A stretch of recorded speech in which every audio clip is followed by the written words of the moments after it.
മരുമക്കളെ കല്യാണം കഴിച്ച് വിടാനായിട്ട് സ്ത്രീധനത്തിന്റെ പേരിൽ അച്ഛനും അമ്മയും ഒക്കെ ഒരുപാട് കഷ്ടപ്പെടും അല്ലേ. അങ്ങനെ ഒരു മകളെ കല്യാണം കഴിപ്പിച്ച് കൊടുക്കാൻ വേണ്ടി ഈ ഒരു അച്ഛൻ പെട്ട കഷ്ടപ്പാട് അവസാനം സ്ത്രീധനം കൊടുത്ത് മകളെ കെട്ടിച്ചയച്ചപ്പോ ഈ അച്ഛൻ പിന്നീട് അനുഭവിക്കേണ്ടി വന്ന ചില പ്രശ്നങ്ങളൊക്കെ പറഞ്ഞ് ഇപ്പൊ റീസെന്റ് ആയിട്ട് ഇറങ്ങിയ മൂവിയാണ് മധുരക്കണക്ക്. ഈ ഒരു മൂവി ആയിട്ട് നിങ്ങൾ കാണണമെന്നേ ഞാൻ പറയുള്ളൂ. കാരണം ഇന്നത്തെ കാലത്ത് സ്ത്രീധനം വാങ്ങി കല്യാണം കഴിക്കുക എന്നുള്ളതൊക്കെ എടുത്തു പോയിട്ടുണ്ടെങ്കിലും പണ്ടത്തെ കാലത്ത് ഇത് ഒരുപാട് ഉണ്ടായിട്ടുണ്ടല്ലോ. അത് എത്രത്തോളം ബുദ്ധിമുട്ട് പെൺകുട്ടികളെ പേരൻസിന് ഉണ്ടാക്കുന്നുള്ളതാണ് ഈ ഒരു മൂവിയിൽ പറഞ്ഞുകൊണ്ടിരിക്കുന്നത്. അപ്പൊ നമുക്ക് അധികം പറഞ്ഞ് ദീർഘിപ്പിക്കാതെ നേരെ കഥയിലോട്ട് പോകാം. മൂവിയുടെ തുടക്കം തന്നെ നാട്ടുകാരിൽപ്പെട്ട കുറച്ച് ചെറുപ്പക്കാരൻ പയ്യന്മാര് അപ്പുമാഷ് മരിച്ചെന്നും പറഞ്ഞ് അപ്പുമാഷിന്റെ അടുത്തേക്ക് പോകുന്നുണ്ട്. അവിടെ ചെന്നപ്പോ അപ്പുമാഷിന്റെ ഫാമിലിയിലുള്ള എല്ലാവരും ഇരുന്ന് കരഞ്ഞുകൊണ്ടിരിക്കുകയാണ്. പക്ഷെ പെട്ടെന്ന് മരിച്ചു കിടക്കുന്ന അപ്പുമാഷ് കണ്ണു തുറന്നുകൊണ്ട് ഞാൻ മരിച്ചിട്ടുണ്ടെങ്കിൽ നിങ്ങളുടെ അവസ്ഥ എന്തായിരിക്കും അറിയാൻ വേണ്ടിയാണ് ഞാൻ ഇങ്ങനെ ചെയ്തതെന്ന് പറഞ്ഞ് അവിടെ നിന്ന് എണീറ്റ് പോകുന്നുണ്ട്. നാട്ടുകാരെല്ലാവരും ഭയങ്കര ആശ്ചര്യത്തോടുകൂടി മാഷിനെ നോക്കി നിൽക്കാണ്. മാഷിന്റെ കാലിലായിട്ട് ഒരു ചങ്ങലുണ്ടായിരുന്നു. അവിടെ സീൻ കട്ട് ചെയ്ത് പിന്നെ കുറച്ച് പിന്നിലോട്ട് പോയി ഒരു ഫ്ലാഷ് ബാക്ക് ആണ് കാണിക്കുന്നത്. ഇപ്പൊ പുരുഷോത്തമൻ എന്ന് പറഞ്ഞ ഒരു പലിശക്കാരന് മാഷിന്റെ വീട്ടിലേക്ക് വന്ന് അവിടുത്തെ സ്ഥലവും പരിസരവും ഒക്കെ അളന്നുകൊണ്ടിരിക്കുകയാണ്. സംഭവം എന്താന്ന് വെച്ചാൽ ഈ പുരുഷോത്തമന്റെ കയ്യിൽ നിന്ന് ഈ ഒരു അപ്പുമാഷ് കുറച്ച് പൈസ ആധാരം പണയത്തി വെച്ച് വാങ്ങിയിട്ടുണ്ടായിരുന്നു മോളുടെ കല്യാണത്തിന് വേണ്ടിയിട്ട്. ഇപ്പൊ മോളുടെ കല്യാണം കഴിഞ്ഞ് മോൾക്ക് ഒരു കുട്ടിയായിട്ടുണ്ട്. എന്നിട്ട് പോലും മാഷ് പലിശക്കെടുത്ത പൈസയോ അതിന്റെ പലിശയോ ഈ പുരുഷോത്തമന് കൊടുത്തിട്ടില്ല. അതുകൊണ്ട് തന്നെ അടുത്ത ആഴ്ചയിൽ ഈ പുരുഷോത്തമൻ ഈ വീട്ടിലേക്ക് താമസം മാറുന്നു, വീട് ജപ്തി ചെയ്യുന്നു മാഷിനോട് പറയാണ്. മാഷ് അപ്പൊ പറയുന്നുണ്ട്, ഞാൻ നിന്നെ പഠിപ്പിച്ച ഒരു മാഷല്ലേടാ, ഇങ്ങനെ ഒന്നും ചെയ്യല്ലേ, എനിക്ക് കുറച്ചും കൂടി സമയം തരാൻ. എന്നാൽ മാഷാണ് എന്നെ കണക്ക് പഠിപ്പിച്ചതെന്നും കണക്കിൽ വിജയിച്ചാൽ മാത്രമേ ജീവിതത്തിൽ വിജയിക്കാൻ പറ്റുള്ളൂ എന്ന് മാഷാണ് എനിക്ക് പറഞ്ഞു തന്നത്. അതുകൊണ്ട് ഇതിൽ ഒരു കോംപ്രമൈസും ഇല്ല എന്ന് പറഞ്ഞ് പുരുഷോത്തമൻ അവിടെ നിന്ന് പോകുന്നുണ്ട്. പിന്നീട് അപ്പുമാഷ് സ്കൂളിൽ പഠിപ്പിക്കുന്ന കാലത്താണ് കാണിക്കുന്നത്. അന്ന് ക്ലാസ്സിലെ ഏറ്റവും നന്നായി കണക്ക് പഠിക്കുന്ന ഒരു കുട്ടിയായിരുന്നു പുരുഷോത്തമൻ. അതുകൊണ്ട് തന്നെ ഈ അപ്പുമാഷിന് പുരുഷോത്തമനോട് ഒരു പ്രത്യേക ഇഷ്ടം ഉണ്ടായിരുന്നു. ക്ലാസ് റൂമിലേക്ക് പുരുഷോത്തമനെ വിളിപ്പിച്ചതിന് ശേഷം 50-ൽ 49 മാർക്ക് അവനക്ക് എക്സാമിന് കിട്ടിയെന്നും പറഞ്ഞ് എല്ലാ ടീച്ചേഴ്സിന്റെ മുന്നിൽ വെച്ചും അപ്പുമാഷ് പുരുഷോത്തമന് ഗിഫ്റ്റ് കൊടുക്കുന്നുണ്ട്. ഇതുപോലെ തന്നെ ജീവിതത്തിൽ ജയിക്കണം എന്ന് പറഞ്ഞ് അവനെ നന്നായി തന്നെ മോട്ടിവേറ്റ് ചെയ്യുന്നുണ്ട്. ഇപ്പൊ അപ്പുമാഷ് ഭയങ്കര ടെൻഷനിലാണ്, വീട് ജപ്തിയൊക്കെ ചെയ്യാൻ പോവല്ലേ. അതുകൊണ്ട് തന്നെ എന്നിട്ട് ഒരു ചായ കുടിക്കാനായിട്ട് ചായക്കടയിലേക്ക് പോകുന്നുണ്ട്. പൈസ എങ്ങനെയെങ്കിലും ഒപ്പിക്കണമെന്ന് മാത്രമേ മാഷിന്റെ മനസ്സിൽ ഉണ്ടായിരുന്നുള്ളൂ. അപ്പൊ ആ ഒരു കടക്കാരൻ പറയുന്നുണ്ട്, ഇപ്പല്ല മോളുടെ കല്യാണം കഴിഞ്ഞത് മരുമോനോട് ഒന്ന് ചോദിച്ചു നോക്കായിരുന്നില്ലേന്ന്. എന്നാൽ അപ്പുമാഷ് അതൊക്കെ മോശമാണെന്നും അങ്ങനെയൊന്നും ഞാൻ ചെയ്യില്ല എന്നുമാണ് പറയുന്നത്. ഇപ്പൊ വീട്ടില് പാല് കൊടുത്തോണ്ടിരുന്നിരുന്ന സ്ത്രീ പാലിപ്പൊ കിട്ടാനില്ല എന്നും പറഞ്ഞ് പാല് കൊടുക്കൽ തന്നെ നിർത്താണ്. കാരണം പാലിന്റെ പൈസ പോലും കൊടുക്കാനായിട്ട് ഈ ഒരു മാഷിന്റെ കയ്യിൽ ഉണ്ടായിരുന്നില്ല. ഇപ്പൊ അപ്പുമാഷിന്റെ ഭാര്യ വന്നിട്ട് നമ്മളിവിടെ നിന്ന് ഒഴിഞ്ഞു പോകേണ്ട വരുമെന്ന് ചോദിക്കുമ്പോ അങ്ങനൊന്നും വരില്ലാന്നും ഞാൻ പുരുഷോത്തമന്റെ കാല് പിടിച്ചിട്ടായാലും ജപ്തി ഒഴിവാക്കുന്ന മാഷ് നല്ല കോൺഫിഡൻസോടുകൂടി പറയാണ്. ഇവളാണ് അപ്പുമാഷിന്റെ ഇളയ മകളായിട്ടുള്ള ജയശ്രീ. ജയശ്രീ ഹരി എന്ന് പറഞ്ഞ ഒരു പയ്യനെ സ്നേഹിക്കുന്നുണ്ട്. ജയശ്രീ പറയുന്നത് എന്താണെന്ന് വെച്ചാല്, ഹരിയേട്ടൻ എന്നെ കല്യാണം കഴിച്ച് കഴിഞ്ഞിട്ടുണ്ടെങ്കിൽ എന്നെ മാത്രമല്ല ഏറ്റെടുക്കേണ്ടത്, എന്റെ ഫാമിലിയെ തന്നെ ഏറ്റെടുക്കണം. എന്റെ അച്ഛനെയും അമ്മനെയും പിന്നെ ഹരിയേട്ടൻ നോക്കണം. ഹരിക്കും അതിന് സമ്മതാണ്. കാരണം അവൻ സിൻസിയർ ആയിട്ടാണ് ജയശ്രീനെ സ്നേഹിക്കുന്നത്. ജയശ്രീ ഇപ്പൊ വീട്ടിൽ തന്നെ അവളുടെ നിത്യ ചെലവുകളൊക്കെ തട്ടിമുട്ടിയും പോകാനായിട്ട് ട്യൂഷൻ എടുക്കുന്നുണ്ടായിരുന്നു. ട്യൂഷൻ പിള്ളേരൊക്കെ അവിടെ വെയിറ്റ് ചെയ്തിരിക്കുകയാണ്. അപ്പുമാഷും മൂത്ത മകളുടെ കല്യാണത്തിന്റെ കത്തെടുത്ത് നോക്കുന്നുണ്ട്. ആധാരം പണയം വെച്ചിട്ടാണ് പുരുഷോത്തമന്റെ കയ്യിൽ നിന്ന് അപ്പുമാഷും മകളെ കല്യാണം കഴിച്ചു കൊടുക്കാനുള്ള സ്ത്രീധനായിട്ടുള്ള ഗോൾഡ് എടുക്കാനായിട്ട് പൈസ വാങ്ങിയത്.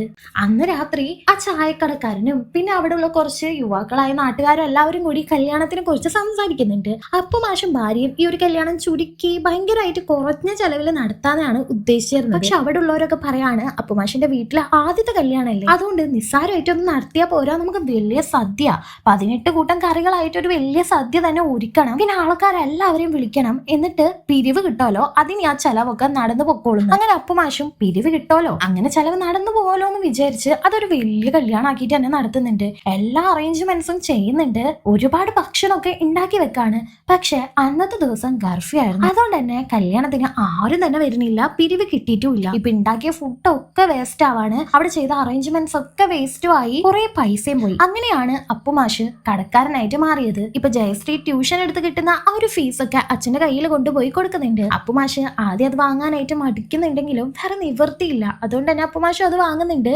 അപ്പുമാഷ് ഇപ്പോ മൂത്ത മകളുടെ വീട്ടിലേക്ക് പോയേക്കാണ്. എന്തിനാന്ന് വെച്ചാല് അവൾക്ക് കൊടുത്ത കുറച്ച് സ്വർണ്ണം ഉണ്ടായിരുന്നല്ലോ അവിടെ, അത് ചോദിക്കാനായിട്ടാണ് അപ്പുമാഷ് പോയത്. മരുമകൻ അകത്തേക്ക് പോയ സമയത്ത് മകളോട് മാത്രമായിട്ട് അപ്പുമാഷ് അത് ചോദിക്കുന്നുണ്ട്. പക്ഷെ അകത്ത് നിന്ന് മരുമകനും അത് കേൾക്കാണ്. മരുമകൻ അവന്റെ ഭാര്യനെ അടുത്തേക്ക് വിളിച്ചതിന് ശേഷം ആ ഒരു സ്വർണ്ണം ഒന്നും കൊടുക്കാൻ പറ്റില്ല കൊടുക്കാനും ആ ഒരു സ്വർണം അവൻ മനസ്സിൽ കണ്ടുകൊണ്ട് ഒരുപാട് ബിസിനസ് പ്ലാൻസ് ഒക്കെ ഇട്ടിട്ടുണ്ട്. അതുകൊണ്ട് നിന്റെ അച്ഛനോട് ദയവേദിട്ട് ഇവിടെ നിന്നൊന്ന് ഇറങ്ങി പോവാനും അങ്ങനെ ഒന്ന് ഈ സ്വർണം വാങ്ങിയിട്ട് തിരിച്ചു തരുന്നു നിനക്ക് തോന്നുന്നുണ്ടോന്നെല്ലാം ചോദിക്കാം. മകളും ഇതെങ്ങനെ അച്ഛനോട് പറയാന്ന് വിചാരിച്ച് ഹാളിലേക്ക് വന്ന് നോക്കുമ്പോൾ അപ്പുമാഷി അവിടെ ഉണ്ടായിരുന്നില്ല. കാരണം മരുമോൻ പറഞ്ഞതെല്ലാം അപ്പുമാഷി കേട്ടിട്ടുണ്ടായിരുന്നു. അതുകൊണ്ട് തന്നെ അവിടെ നിന്ന് എണീറ്റ് പോകുന്നുണ്ട്. ഇപ്പൊ ബസ് കയറാനായിട്ട് ബസ് സ്റ്റോപ്പിൽ നിൽക്കുന്ന സമയത്താണ് ഒരാൾ കാറിൽ വന്നിട്ട് ഞാൻ അപ്പുമാഷിന്റെ സ്റ്റുഡന്റ് ആയിരുന്നെന്നും കാറിലേക്ക് കയറി ഞാൻ ഡ്രോപ്പ് ചെയ്യാന്നും പറയുന്നത്. പക്ഷെ അപ്പുമാഷിന് ഈ ഒരു സ്റ്റുഡന്റിനെ ഒട്ടും തന്നെ ഓർമ്മ ഉണ്ടായിരുന്നില്ല. കാരണം അവനൊരു ആവറേജ് സ്റ്റുഡന്റ് ആയിരുന്നു. സാധാരണ അങ്ങനെ തന്നെ ആയിരുന്നല്ലോ. മാഷുമാർക്കും ടീച്ചർമാർക്കും ഒക്കെ നന്നായി പഠിക്കുന്ന കുട്ടികളെയും പിന്നെ ഭയങ്കര കുരുത്തക്കേട് കാണിച്ച് നടക്കുന്ന കുട്ടികളെ മാത്രമേ ഓർമ്മ ഉണ്ടാവുള്ളൂ. അതിന്റെ മിഡിൽ ക്ലാസ് ആയിട്ട് നിൽക്കുന്ന ആൾക്കാരൊന്നും ഓർമ്മ ഉണ്ടാവില്ല. ഇപ്പൊ അപ്പുമാഷി പഠിപ്പിച്ചെന്ന ആ ഒരു സമയത്ത് ഫ്ലാഷ് ബാക്ക് ആണ് കാണിക്കുന്നത്. അന്ന് ആ ടൈമിന് പുരുഷോത്തമന് മാത്സിൽ 50-49 കിട്ടിയില്ലേ. അപ്പൊ ക്ലാസ്സിൽ എല്ലാ കുട്ടികളുടെ മുന്നിൽ വെച്ച് പുരുഷോത്തമനെ ഈ മാഷ അഭിനന്ദിക്കുന്നുണ്ട്. അതുപോലെ തന്നെ ഒട്ടും പഠിക്കാത്ത 0 കിട്ടിയ ഒരു കുട്ടി ഉണ്ടായിരുന്നു ക്ലാസ്സിൽ. ദിനേശ് എന്നാണ് അവന്റെ പേര്. അവനക്ക് വട്ടപൂജ ആയതുകൊണ്ട് തന്നെ മാഷ് എല്ലാവരുടെ മുന്നിൽ വെച്ച് അവനെ ഭയങ്കരമായിട്ട് ആക്ഷേപിച്ചതിന് ശേഷം ഒരുപാട് അടിക്കുന്നുണ്ട്. വേദന സഹിക്കാൻ പറ്റാത്ത ആ ഒരു ദിനേശാന്ന് വെച്ചാല് എനിക്കിനി പഠിക്കണ്ട, ഞാൻ ഇനി പഠിക്കുന്നില്ല എന്ന് പറഞ്ഞ് അവന്റെ ബാഗും ബുക്കും ഒക്കെ വലിച്ചെറിഞ്ഞുകൊണ്ട് അവിടെ നിന്ന് കരഞ്ഞുകൊണ്ട് പോകുന്നുണ്ട്. അങ്ങനെ അവൻ പഠിപ്പ് നിർത്താണ്. മാഷ് ഇതാലോചിച്ച് ഭയങ്കരമായിട്ട് സങ്കടപ്പെടുന്നുണ്ട്. സംഭവം നന്നാവാൻ വേണ്ടിയിട്ടാണ് മാഷ് അടിച്ചത്. പക്ഷെ കുട്ടി വേണമെങ്കിൽ പോകുന്ന മാഷ് വിചാരിച്ചിട്ടുണ്ടായിരുന്നില്ല. എല്ലാവർക്കും ഓരോ കഴിവുണ്ട്, അത് നമ്മ എങ്ങനെയാണ് യൂട്ടിലൈസ് ചെയ്യണമെന്ന് മാഷ് പറയാനായിട്ട് ഇരിക്കുകയായിരുന്നു. അതിനു മുമ്പ് ദിനേശ് അവിടെ നിന്ന് ഇറങ്ങിപ്പോയി. ഇപ്പൊ കാറിൽ ഉണ്ടായിരുന്ന ആ ഒരാൾ നന്നായി തന്നെ കുടിച്ചിട്ടുണ്ടായിരുന്നു. പക്ഷെ കുടിച്ചിട്ടുണ്ടെങ്കിലും അവൻ വലിയൊരു കോടീശ്വരൻ തന്നെ ആയിരുന്നു. എന്തോ സീരിയലിന്റെ ഡയറക്ടറോ മറ്റോ ആയിരുന്നു. ആളുടെ കയ്യിൽ ഒരുപാട് പൈസ ഉണ്ട്. അതുകൊണ്ട് തന്നെ അപ്പുമാഷിന് ഒരു ഐഡിയ തോന്നാണ്. അപ്പുമാഷ് താൻ പഠിപ്പിച്ച കുട്ടിയല്ലെന്ന് വിചാരിച്ചിട്ട് അവനോട് കുറച്ച് പൈസ കടം ചോദിക്കുന്നുണ്ട് തന്റെ കടം വീട്ടാനായിട്ട്. എന്നാ അവൻ ഞാൻ ആരെയും സഹായിക്കില്ലാന്നും എന്നെ ആരും സഹായിച്ചിട്ടില്ല, അതുകൊണ്ട് മാഷ് എന്നോട് സഹായം ഒന്നും ചോദിക്കണ്ടെന്ന് പറഞ്ഞ് കാറിൽ നിന്ന് ഇറക്കി വിടാണ്. മാഷു ആകെ വിഷമത്തോടുകൂടി അവിടെ നിന്ന് പോകുന്നുണ്ട്. ഇപ്പൊ അപ്പുമാഷ് പണ്ട് നിർത്തിയ ശീലമായിരുന്നു കുടിക്കാന്നുള്ളത്. ഇപ്പൊ കുടിയും തുടങ്ങിയിട്ടുണ്ടായിരുന്നു. വീട്ടിലെത്തിയ അപ്പുമാഷ് അവന്റെ വീട്ടിന്റെ ഫ്രണ്ടിലുള്ള ആ ഒരു തുളസി തറ തന്നെ ഇങ്ങനെ നോക്കി നിൽക്കുന്നുണ്ട്. അപ്പോഴാണ് അമ്മുമ്മ പണ്ട് പറഞ്ഞ ഒരു കഥ അപ്പുമാഷിന് ഓർമ്മ വരുന്നത്. പണ്ട് കാലത്ത് ലഹളൊക്കെ നടക്കുന്ന സമയത്ത് ഈ മുത്തശ്ശനും മുത്തശ്ശിയും ഈ വീട്ടിൽ നിന്ന് മാറി നിന്നു. അപ്പൊ അവരുടെ കയ്യിലുണ്ടായിരുന്ന സ്വർണങ്ങളെല്ലാം ഈ തുളസി തറ ഇരിക്കുന്ന ആ ഒരു സ്ഥലത്താണ് കുഴിച്ചിട്ടത്. തിരിച്ചു വരുമ്പോ എടുക്കാന്നുള്ള ഐഡിയയിലാണ് അവിടെ കുഴിച്ചിട്ടത്. പക്ഷെ തിരിച്ചു വന്ന സമയത്ത് കുഴിച്ചു നോക്കുമ്പോൾ സ്വർണ്ണം എല്ലാം മണ്ണിന്റെ അടിയിലേക്ക് പോയിട്ടുണ്ടായിരുന്നു. അതുകൊണ്ട് തന്നെ ആ സ്വർണ്ണങ്ങളൊന്നും കിട്ടിയിട്ടില്ല. എന്തെങ്കിലും സ്വർണ്ണങ്ങൾ പൊന്തി വരാന്ന് വെച്ചാൽ എടുക്കാൻ വേണ്ടിയിട്ടാണ് മുത്തശ്ശൻ അവിടെ ഒരു തുളസി തറ പോലെ കെട്ടിയിട്ടതെന്നല്ല മുത്തശ്ശി അപ്പുമാഷിനോട് പറഞ്ഞിട്ടുണ്ടായിരുന്നു. അന്ന് അപ്പുമാഷി ഉറങ്ങുന്ന സമയത്ത് മുത്തശ്ശൻ സ്വപ്നത്തിൽ വന്നിട്ട് അപ്പുമാഷിനോട് പറയാണ്, നിന്റെ വീടിന്റെ മുറ്റത്ത് തന്നെ ഇത്രയും വലിയ നിധി നിർത്തിയിട്ട് എന്തിനാണ് നീ നാട്ടിലൊക്കെ തെണ്ടി നടക്കുന്നതെന്ന്, നീ അത് പോയി കുഴിച്ചു നോക്ക്, നിനക്ക് നിധി കിട്ടുന്നെല്ലാം പറയാണ്. അപ്പുമാഷും വേഗം അവിടേക്ക് പോയിട്ട് ആ തുളസി തറ കുഴിച്ചു നോക്കാനായിട്ട് തുടങ്ങാണ്. അങ്ങനെ അപ്പുമാഷിന് അവിടെ നിന്ന് ഒരു കുടം നിറച്ച് സ്വർണം കിട്ടാണ്, നിധി കിട്ടാണ്. അവനും ഭയങ്കര സന്തോഷത്തോടുകൂടി ആ ഒരു നിധി എടുത്ത് തന്റെ ഭാര്യയുടെ അടുത്ത് കൊണ്ടുപോയി നമ്മളുടെ പ്രശ്നങ്ങളൊക്കെ തീർന്നെന്നും നിധി കിട്ടിയെന്നും പറഞ്ഞ് ഇതങ്ങോട്ട് കൊടുക്കുന്നുണ്ട്. എന്നാൽ ആക്ച്വലി അത് നിധി ആയിരുന്നില്ല, അത് മുത്തശ്ശന്റെ ചിതാഭസ്മായിരുന്നു. ഭാര്യ അത് അപ്പുമാഷിനെ പറഞ്ഞ് മനസ്സിലാപ്പിക്കുന്നുണ്ട്.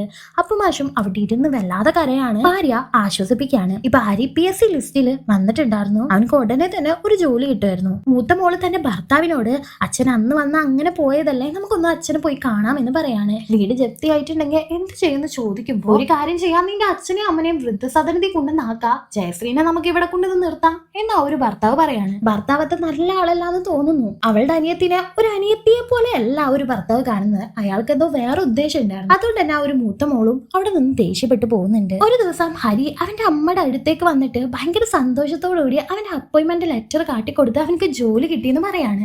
അമ്മയും ദൈവത്തിന്റെ മുന്നിൽ നന്നായി തന്നെ പ്രാർത്ഥിക്കുന്നുണ്ട്. അവൻ ജയശ്രീനെ വിളിച്ച് ഈ ഒരു സന്തോഷ വാർത്ത പറഞ്ഞിട്ട്, ഞാൻ രക്ഷപ്പെട്ട നമ്മൾ രക്ഷപ്പെട്ട പോലെ അല്ലേ നിന്റെ അച്ഛനെയും അമ്മനെയും ഞാൻ തന്നെ നോക്കുമെന്ന് പറയാണ്. ഹരി എന്ന് പറഞ്ഞാൽ ഒരു നല്ല പയ്യനായിരുന്നു. അവളെ മാത്രമല്ല ആ ഒരു കുടുംബത്തെയും അവൻ സ്നേഹിച്ചിരുന്നു. അന്ന് രാത്രി ഹരി അവിടെയുള്ള കുറച്ച് നാട്ടുകാർക്കും ആ ചായക്കടക്കാരനും ട്രീറ്റ് കൊടുക്കുന്നുണ്ട്. അവരുടെ ട്രീറ്റ് എന്ന് പറഞ്ഞാൽ മദ്യം വാങ്ങി കൊടുക്കുന്നുണ്ട്. ആ സമയത്ത് ഹരി വെള്ളം എടുക്കാൻ എന്തോ മാറിയ സമയത്ത് അവിടേക്ക് അപ്പുമാഷ് വരുന്നുണ്ട്. അപ്പുമാഷ് ഇപ്പൊ കുടിച്ചു തുടങ്ങിയിട്ടുണ്ടായിരുന്നു. അപ്പൊ ഇവരുടെ കൂട്ടത്തിൽ തന്നെ ഇരുന്ന് അപ്പുമാഷും കുടിക്കുന്നുണ്ട്. എന്നിട്ട് കുറെ സെന്റിമെന്റ് ആയിട്ട് തന്റെ കടത്തെ പറ്റിയും അനുഭവിക്കുന്ന ദുരന്തത്തെ പറ്റിയൊക്കെ പറയുമ്പോൾ അതെല്ലാം ഹരി മാറി നിന്ന് കേൾക്കുന്നുണ്ടായിരുന്നു. അതുകൊണ്ട് തന്നെ അപ്പുമാഷിന്റെ അടുത്തേക്ക് വന്ന ഹരി, പൈസ ഞാൻ തരാം, ഞാൻ മാഷിനെ സഹായിക്കാന്ന് പറയാണ്. എന്നാൽ നീ ഒന്നും സഹായിക്കണ്ട, അതൊന്നും കുഴപ്പമില്ല മോനെ എന്ന് പറഞ്ഞ് അപ്പുമാഷ് അവിടെ നിന്ന് പോകുന്നുണ്ട്. ഇപ്പൊ ഒരു പകല് കാറിൽ വന്ന ഒരാള് അപ്പുമാഷിന്റെ വീട് എവിടെയാന്ന് ഹരിനോടും കുറച്ച് പയ്യന്മാരോടും ചോദിക്കാണ്. അവര് കറക്റ്റ് ആയിട്ട് തന്നെ പറഞ്ഞു കൊടുക്കുന്നുണ്ട്. അവരെന്തിനാണ് വന്നേക്കുന്നതെന്ന് നോക്കിയാല് പുരുഷോത്തമന്റെ കയ്യിൽ നിന്ന് അവരാണ് ഈ വീട് വാങ്ങാനായിട്ട് പോകുന്നത്.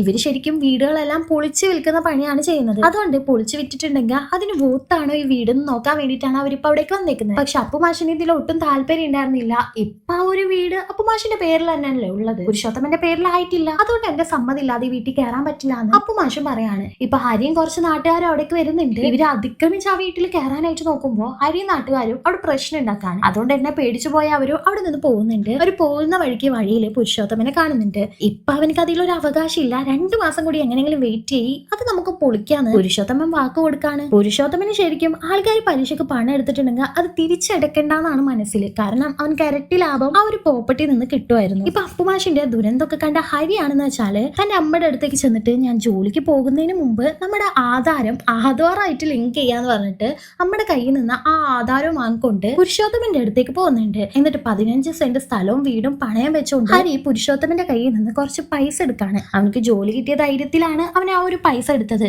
എന്നിട്ട് ജയശ്രീനെ വിളിച്ചിട്ട് നമ്മളുടെ പ്രശ്നങ്ങളൊക്കെ തീർന്നു, നിന്റെ വീട് ആരും ജപ്തി ചെയ്യാൻ പോകുന്നില്ല, ഞാൻ അങ്ങോട്ട് വരുന്നുണ്ട്, നീ ഒരു ചായ റെഡിയാക്കി വെക്കാനും പറഞ്ഞ് കോള് കട്ട് ചെയ്യാണ്. പക്ഷെ ആ ഒരു സമയത്ത് തന്നെ അവിടെ വെച്ചിട്ട് ഹരിക്ക് ഒരു ആക്സിഡന്റ് സംഭവിക്കുന്നുണ്ട്. നല്ലൊരു വലിയ ആക്സിഡന്റ് തന്നെ ആയിരുന്നു. ആ ഒരു സമയത്ത് പുരുഷോത്തമനും താഴേക്ക് വന്നിട്ട് ഹരിനെ വേഗം ഓട്ടോറിക്ഷ കയറ്റി ആശുപത്രിയിൽ എത്തിക്കുകയാണ്. അവന്റെ കയ്യിൽ നിന്ന് പോയ ആ ഒരു പൈസ അടങ്ങിയ ബാഗ് പുരുഷോത്തമൻ കാണുകയും അവൻ അത് എടുത്തുകൊണ്ട് പോവുകയും ചെയ്യാണ്. അവനിക്ക് ഇരട്ടി ലാഭമായി, സ്ഥലവും കയ്യിൽ കിട്ടി, പൈസയും കൊടുക്കേണ്ട വന്നില്ല. ഹരിക്കൊരു വലിയ അപകടം പറ്റിയിട്ടുണ്ടെന്ന് അറിഞ്ഞ അപ്പുമാഷും അവനെ കാണാനായിട്ട് ഹോസ്പിറ്റലിലേക്ക് പോകുന്നുണ്ട്. ജയശ്രീ ഇപ്പൊ ഭയങ്കര സങ്കടത്തിലായിരുന്നു. അവളത്തെ ഒരു തരി ഫുഡ് പോലും കഴിക്കുന്നുണ്ടായിരുന്നില്ല. ഇപ്പൊ അന്ന് രാത്രി ഒട്ടും സമാധാനം ഇല്ലാത്ത അപ്പുമാഷാണെന്ന് വെച്ചാല് പുരുഷോത്തമന്റെ വീട്ടിലേക്ക് പോയിട്ട് ജപ്തി ചെയ്യരുത്, കുറച്ചും കൂടി ടൈം വേണമെന്ന് പറഞ്ഞ് അവന്റെ കാല് വരെ പിടിച്ചു നോക്കുന്നുണ്ട്.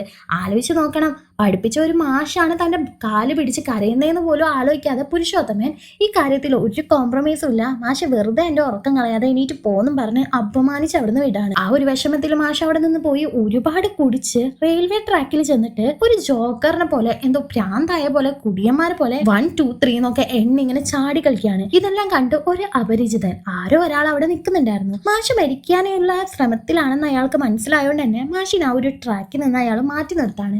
എന്നിട്ട് മാഷിന്റെ പ്രശ്നം എന്താണെന്ന് ചോദിക്കുകയാണ്. മാഷ് ആദ്യം അത് പറയാൻ കൂട്ടാക്കിയില്ലെങ്കിലും പിന്നീട് ആരെങ്കിലോടൊക്കെ എന്തെങ്കിലുമൊക്കെ പറയണേന്ന് വിചാരിച്ച് തന്റെ പ്രശ്നങ്ങളെല്ലാം ആ ഒരു അപരിചിതനായ ആളോട് പറയുന്നുണ്ട്. പിന്നീടാണ് മാഷ് അറിയുന്നത് അവനൊരു കള്ളനാണെന്ന്. ആ ഒരു കള്ളൻ പറയുന്നുണ്ട്, മാഷിന്റെ സങ്കടങ്ങളെല്ലാം എനിക്ക് മനസ്സിലായി, ഞാൻ ഇന്ന് ഒരു ജ്വല്ലറിയിൽ കക്കാനായിട്ട് കയറുന്നുണ്ട്, മാഷിന് എത്ര സ്വർണം വേണോ അത് പറഞ്ഞോ, ഞാൻ അത് എടുത്തു തരാന്ന് വൈറ്റ് പറയുന്നുണ്ട്. എന്നാൽ അർഹതപ്പെടാത്ത മുതലൊന്നും എനിക്ക് വേണ്ടെന്ന് പറഞ്ഞ് മാഷ് അത് അക്സെപ്റ്റ് ചെയ്യാതെ അവിടെ നിന്ന് പോവാണ്. എന്നാൽ മാഷ് ഒന്ന് നിന്ന് ആലോചിച്ചുകൊണ്ട് അയാളോട് പറയാണ്, എനിക്ക് വേറെ ആരുടെ സ്വർണമോ പൈസയോ ഒന്നും വേണ്ട, ഇവിടെ അടുത്ത് ഒരു വീടുണ്ട്, ഞാൻ പറയുന്ന ആ ഒരു വീട്ടിൽ കയറിയിട്ട് അവിടെ ഉള്ള കുറച്ച് സ്വർണ്ണം എനിക്ക് എടുത്തു തന്നാൽ മതിയെന്ന്. അത് അയാളുടെ മകളുടെ വീട് തന്നെയായിരുന്നു. എല്ലാവരും അറിയാൻ ഞാൻ കൊടുത്ത സ്വർണം ആരും അറിയാതെ എനിക്കൊന്ന് എടുത്തു തന്നാൽ മതിയെന്ന് ആ കള്ളനോട് മാഷ് പറയാണ്. അങ്ങനെ അവർ രണ്ടുപേരും കൂടി തന്റെ മകളുടെ വീട്ടിലേക്ക് കക്കാനായിട്ട് പോകുന്നുണ്ട്. കള്ളൻ മാത്രം അകത്തേക്ക് കയറി മാഷ് പുറത്ത് നിൽക്കാണ്. ജനലിലൂടെ കള്ളൻ ആ സ്വർണ്ണം എടുത്ത് മാഷിന്റെ കയ്യിലായിട്ട് കൊടുക്കുന്നുണ്ട്. മാഷിനോട് എന്നിട്ട് പോകാനായിട്ട് പറയാണ്. മാഷ് അവിടെ നിന്ന് പോകുന്ന വഴിക്ക് ആ കള്ളനെ വീട്ടിലുള്ളവർ കാണുകയും ഒച്ചെടുക്കുകയും ചെയ്യാണ്. ആൾക്കാരൊക്കെ ഓടിക്കൂടുന്നുണ്ട്. മാഷ് അവിടെ നിന്ന് ഓടി രക്ഷപ്പെടാണ്. അടുത്തുള്ള മാഷ് പഠിപ്പിച്ച ആ ഒരു സ്കൂളില് മാഷ് കയറി ഒളിക്കുന്നുണ്ട്. ആരോ അവിടെ ഒളിച്ചിട്ടുണ്ടെന്നുള്ള കാര്യം നാട്ടുകാർ കണ്ടുപിടിക്കുകയാണ്. അങ്ങനെ മാഷ് സ്വർണ്ണമായിട്ട് അത് കട്ട് നിൽക്കുന്നത് നാട്ടുകാരെല്ലാവരും പിടിക്കുകയാണ്. അവിടേക്ക് മകളും മരുമോനും വരുന്നുണ്ട്. ഇത്രയും നാണം കെട്ട ഒരു പരിപാടി ചെയ്തുകൊണ്ട് തന്നെ മരുമോനും ഭയങ്കരമായിട്ട് അധിക്ഷേപിക്കുകയാണ് തന്റെ അമ്മായി അച്ഛനെ. മകളും കരഞ്ഞുകൊണ്ട് അച്ഛനെ മനസ്സിലാക്കാതെ ഇരിക്കുകയാണ്. അച്ഛൻ കരഞ്ഞുകൊണ്ട് അച്ഛന്റെ നിവൃത്തികേട് കൊണ്ട് ചെയ്തതാണെന്നെല്ലാം പറയുന്നുണ്ടെങ്കിലും മകൾ അത് അക്സെപ്റ്റ് ചെയ്യുന്നുണ്ടായിരുന്നില്ല. നാട്ടുകാരെല്ലാവരും അമ്മായച്ചനായതുകൊണ്ട് തന്നെ പോലീസിൽ ഏൽപ്പിക്കാതെ പോകുന്നുണ്ട്. പക്ഷെ ഇതോടുകൂടി അപ്പുമാഷിന്റെ മാനസിക നില ആകെ തെറ്റാണ്. മാഷിനിപ്പോ സ്കൂളിൽ പഠിപ്പിക്കുന്ന ഓർമ്മയാണ് ഉള്ളത്.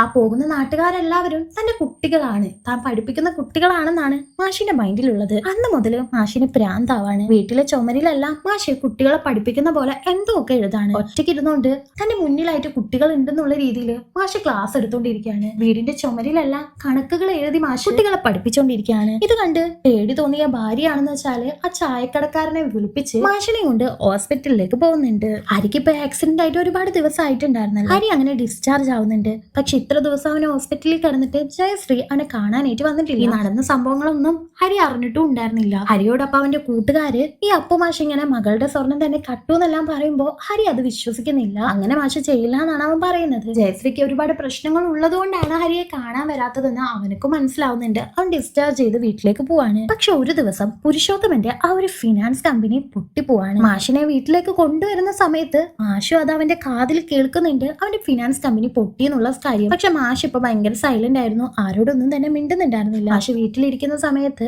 അവന്റെ വീടിന്റെ ഫ്രണ്ടിലായിട്ട് ഒരു ആധാർ ഇരിക്കുന്നത് മാഷി കാണാണ്. അവനത് തുറന്നു നോക്കുമ്പോ അവന്റെ വീടിന്റെ ആധാരായിരുന്നു. അതുപോലെ തന്നെ ഹരിയുടെ വീട്ടിലും ഹരിയുടെ വീടിന്റെ ആധാരവും ആരോ കൊണ്ടുവച്ചിട്ടുണ്ട്. മാഷിനൊരു ലെറ്ററും ആരോ വെച്ചിട്ടുണ്ടായിരുന്നു. ആ ലെറ്റർ വായിക്കുമ്പോഴാണ് മാഷിന് മനസ്സിലാവുന്നത് അന്ന് കണ്ട ആ ഒരു കള്ളനാണ് ഈ ഫിനാൻസ് കമ്പനിയിലുള്ള പൈസ എല്ലാം തട്ടിക്കൊണ്ടുപോയി ഫിനാൻസ് കമ്പനി പൂട്ടിച്ചത്. അതിലുണ്ടായിരുന്ന ആധാരങ്ങളൊക്കെ അവരവരുടെ സ്ഥാനത്തേക്ക് തന്നെ എത്തിക്കുകയും ചെയ്തു. ശരിക്കും ഈ ഒരു കള്ളൻ ആരാണെന്ന് അറിയോ?